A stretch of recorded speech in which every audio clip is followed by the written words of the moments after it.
Hello everyone, I am Jyoti Jha and welcome to NCERT the mind. तो आज हम लोग पढ़ेंगे NCERT class 8 Hindi Vasant chapter 3 bus की यात्रा का क्वेश्चन आंसर्स। तो अगर आपने मेरा चैनल सब्सक्राइब नहीं किया है तो आप सबसे पहले मेरे चैनल एनसीईआरटी द माइंड को लाइक कीजिए, सब्सक्राइब कीजिए और बेल आइकन ज़रूर प्रेस कर दीजिए ताकि एनसीईआरटी से रिलेटेड सारे वीडियोज़ आपके पास समय से पहुँचती रहे। तो चलिए बच्चों, पढ़ना स्टार्ट करते हैं। तो बस की यात्रा ये चैप्टर मैंने आपको पढ़ा दिया है, तो आज हम लोग इसका क्वेश्चन आंसर्स बनाएंगे। तो देखिए, आपका पहला क्वेश्चन जो है, देखिए कारण बताएं। पहला क्या है कि मैंने उस कंपनी के हिस्सेदार की तरफ पहली बार श्रद्धा भाव से देखा। लेखक के मन में हिस्सेदार साहब के लिए श्रद्धा क्यों जग गई? तो आप इसका उत्तर लिखेंगे कि लेखक के मन में बस कंपनी के हिस्सेदार साहब के लिए श्रद्धा इसलिए जाग गई कि वह टायर की स्थिति से परिचित होने के बावजूद भी बस को चलाने का साहस जुटा रहा था। कंपनी का हिस्सेदार अपनी पुरानी बस की खूब तारीफ कर रहा था। अर्थ मोह की वजह से आत्म बलिदान की ऐसी भावना दुर्लभ थी जिसे देखकर लेखक हतप्रभ हो गया और उसके प्रति उनके मन में श्रद्धा भाव उमड़ता है। अब है दूसरा प्रश्न कि लोगों ने सलाह दी कि समझदार आदमी इस शाम वाली बस से सफ़र नहीं करते। लोगों ने यह सलाह क्यों दी?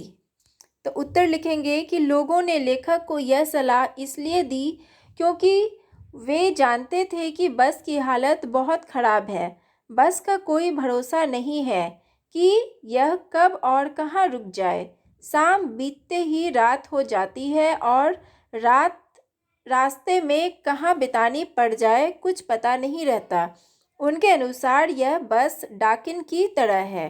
अब है तीसरा प्रश्न कि ऐसा जैसे सारी बस की इंजन है और हम इंजन के भीतर बैठे हैं, लेखक को ऐसा क्यों लगा? तो उत्तर लिखेंगे कि जब बस चालक ने इंजन स्टार्ट किया तब सारी बस झनझनाने लगी। लेखक को ऐसा प्रतीत हुआ कि पूरी बस ही इंजन है, मानो वह बस के भीतर ना बैठकर इंजन के भीतर बैठा हुआ हो।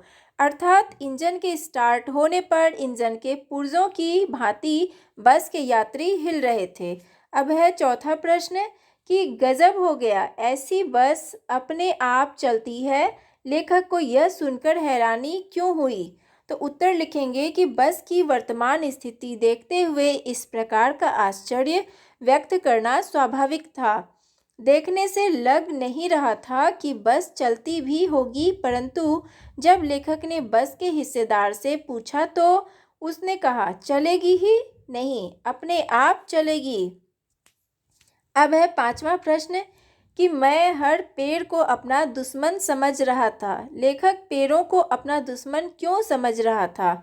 तो उत्तर लिखेंगे कि बस की जर्जर अवस्था से लेखक को ऐसा महसूस हो रहा था कि बस की स्टीयरिंग कहीं भी टूट सकती है तथा ब्रेक फेल हो सकता है। ऐसे में लेखक को डर लग रहा था कि कहीं उसकी बस किसी पेड़ से टकरा ना जाए। एक पेड़ निकल जाने पर वह दूसरे पेड़ का इंतज़ार करता था कि बस कहीं इस पेड़ से ना टकरा जाए।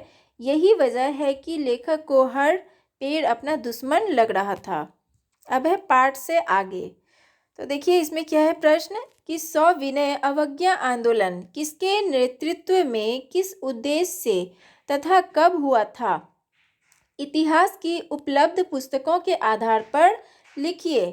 तो उत्तर लिखेंगे कि सविनय अवज्ञा आंदोलन महात्मा गांधी के नेतृत्व में 1930 में अंग्रेजी सरकार से असहयोग करने तथा पूर्ण स्वाधीनता प्राप्त करने के लिए किया गया था। अब है दूसरा प्रश्न कि सविनय अवज्ञा का उपयोग व्यंग्यकार ने किस रूप में किया है? लिखिए।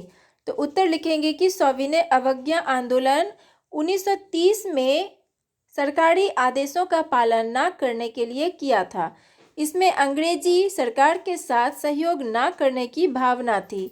लेखक ने सविनय अवज्ञा का उपयोग बस के संदर्भ में किया है। वह इस प्रतीकात्मक भाषा के माध्यम से यह बताना चाह रहा है कि बस विनयपूर्वक अपने मालिक व यात्रियों से उसे स्वतंत्र करने का अनुरोध कर रही है। तो ये है आपका क्वेश्चन आंसर्स जो कंप्लीट हो चुका है। तो आपने चैप्टर भी पढ़ लिया और इसका जो है प्रश्न उत्तर भी हो गया। तो आपको पढ़ के कैसा लगा, आपको समझ में आया या नहीं? अगर नहीं आया तो आप वो भी मुझसे कमेंट के द्वारा पूछ सकते हैं। और अगर आपको पढ़ के अच्छा लगा तो मेरे चैनल एनसीईआरटी द माइंड को लाइक सब्सक्राइब ज़रूर कीजिए और पास में दी गई बेल आइकन भी प्रेस कर दीजिए ताकि मेरे सारे वीडियोज़ आपके पास समय से पहुँचती रहे। तो चलिए बच्चों, मिलते हैं अगले वीडियो में। तब तक के लिए bye, take care, thanks to watch my video.